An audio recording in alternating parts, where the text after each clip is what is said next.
Baik, Assalamualaikum warahmatullahi wabarakatuh. Selamat malam, salam sejahtera bagi kita semua. Izin saya Bima Setiawan menyampaikan eh, presentasi singkat ya terkait peningkatan akses bersih dan sanitasi berkelanjutan melalui edukasi dan inovasi berbasis komunitas. Eh,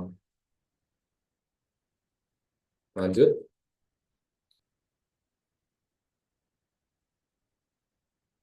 peningkatan akses air bersih itu tidak jauh dari kuotasi water is life and matrix, mother and medium.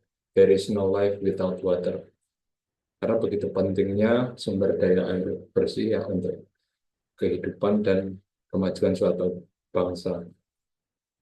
Dan izin saya singkat memperkenalkan diri. Nama saya Bima Setiawan Gayu Rangga Putra.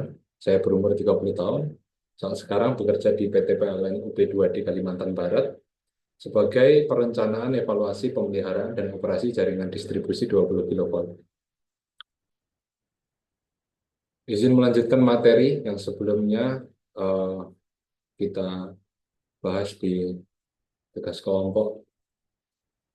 Kenapa kita mengambil judul ini? Latar belakangnya adalah yang pertama, tantangan dalam memenuhi kebutuhan ini ya, dalam hal ini peningkatan air bersih dan sanitasi masih menjadi masalah besar. Kemudian yang kedua, kekurangan sumber air bersih berkorelasi meningkatnya kasus penyakit seperti diare, infeksi kulit, hingga stunting pada anak-anak. Kemudian yang ketiga, terhambatnya upaya menciptakan pembangunan yang berkelanjutan. Yang mendasari betapa pentingnya peningkatan akses air bersih dan sanitasi adalah eh, tiga hal tersebut ya. Dan melanjutkan ke rumusan masalah. Yang pertama, bagaimana meningkatkan kesadaran masyarakat tentang pentingnya air bersih dan sanitasi. Yang kedua, langkah apa yang dapat kita ambil untuk membantu masyarakat mendapatkan akses yang lebih baik terhadap air bersih. Jadi ini masih seputar peningkatan akses air bersih dan sanitasi ya. Kita membagi rumusan masalahnya menjadi dua hal tersebut. Dengan tujuannya, yang pertama tentunya meningkatkan pengetahuan masyarakat tentang sanitasi dan pengelolaan air bersih dan memberikan akses langsung atau solusi untuk meningkatkan kualitas air bersih. Kemudian yang kedua, bagi mahasiswa tersendiri ya, diharapkan dapat meningkatkan kemampuan self awareness dalam memahami isu lingkungan karena eh, mahasiswa perlu kritis terhadap isu-isu lingkungan yang dihadapi oleh bangsa ya. Dan saya menjelaskan sedikit tentang SDG 6 air bersih dan sanitasi. SDG 6 bertujuan untuk memastikan bahwa semua orang di dunia memiliki akses terhadap air bersih dan sanitasi yang layak.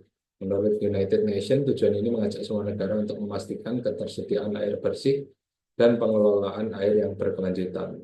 Hal ini tentunya sudah menjadi isu global ya untuk bahwa air bersih dan sanitasi itu menjadi isu yang penting dan tidak bisa diabaikan, isu lingkungan utamanya. Kemudian metode pelaksanaan proyeknya, yang pertama kami melakukan observasi di beberapa desa atau daerah yang mengalami observasi lapangan di beberapa desa yang mengalami kekurangan sumber air bersih. Kemudian yang kedua, mengadakan FGD atau Focus Group Discussion dan wawancara dengan masyarakat setempat untuk memahami masalah yang dihadapi. Kemudian yang ketiga, melibatkan pihak-pihak terkait seperti Dinas Kesehatan, perwakilan desa, dan ahli dalam bidang air bersih. Pelaksanaan yang dilakukan oleh kelompok kami waktunya Oktober 2024 hingga April 2025. Lokasinya Kabupaten Kebumen, Jawa Tengah, narasumbernya warga Kabupaten Kebumen. Nah, fakta lapangan yang ditemukan dari wawancara yang saya pribadi lakukan ya, saya semakin menyadari bahwa tantangan dalam menyediakan akses air bersih dan sanitasi yang layak di Indonesia itu tidak hanya berkaitan dengan ketersediaan sumber daya air, tetapi juga melibatkan infrastruktur, edukasi masyarakat, serta kerjasama antara berbagai pihak. Tentunya uh, masing-masing memiliki peran penting ya dalam proyek ini. Jadi kita tidak bisa hanya melibatkan satu pihak saja, tetapi perlu memang sebuah kolaborasi untuk membangunnya. Yang pertama, distribusi air yang tidak merata itu menjadi isu daripada masalah utamanya yang kita hadapi. Kemudian fasilitas itu tidak bisa dipungkiri yang tetap menjadi faktor yang menyebabkan akses air bersih ini sangat minim. Kemudian kita mengangkat judul tadi kan berdasarkan pendekatan berbasis komunitas yang menjadi kunci penting. Karena menurut kami masyarakat atau komunitas yang ada di daerah tersebut yang paling memahami dengan tantangan yang mereka hadapi di daerahnya masing-masing.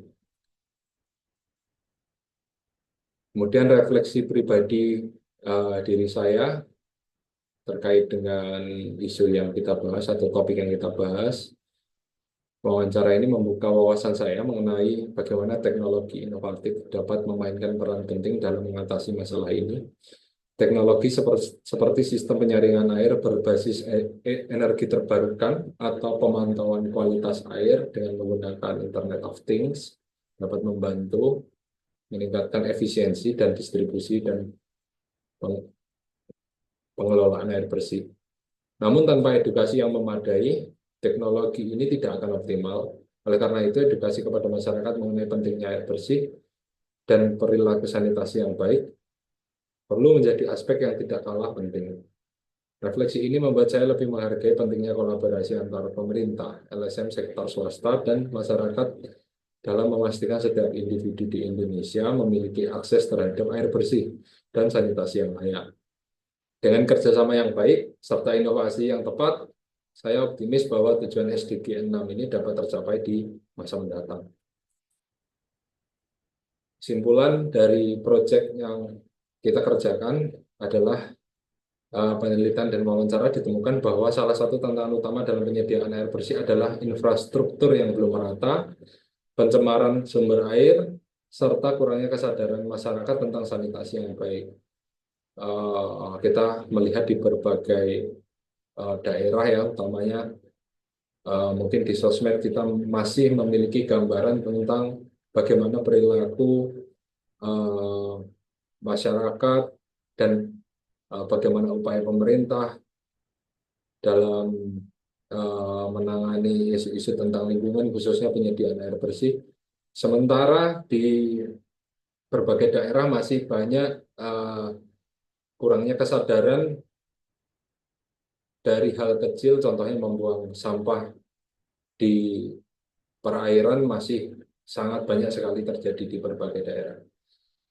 Maka dari itu, walaupun pemerintah telah melakukan berbagai upaya, ya tentunya banyak masyarakat yang masih kesulitan mendapatkan air bersih karena faktor-faktor tersebut.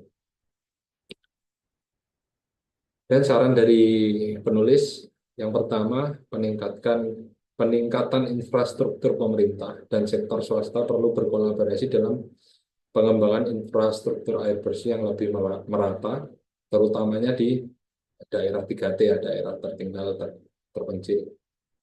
Kemudian yang kedua, edukasi kesadaran masyarakat, program edukasi mengenai pentingnya sanitasi, terus bagaimana pengelolaan air bersih harus diperkuat, bisa melalui pelatihan berbasis komunitas dan sosialisasi di sektor pendidikan di sekolah-sekolah. Kemudian yang ketiga, pemanfaatan teknologi inovatif dan penggunaan teknologi Internet of Things untuk pemantauan kualitas air dapat membantu meningkatkan efisiensi distribusi air bersih. Nah, di poin nomor 3 ini kita lebih menguatkan bagaimana memonitor kualitas air, tetapi secara modern seperti itu. Baik, mungkin itu yang dapat saya sampaikan ya. Selebihnya saya mohon maaf apabila ada salah kata. Izin menutup presentasi ini. Saya Bima Setiawan. Assalamualaikum warahmatullahi wabarakatuh. Selamat malam, salam sejahtera bagi kita semua.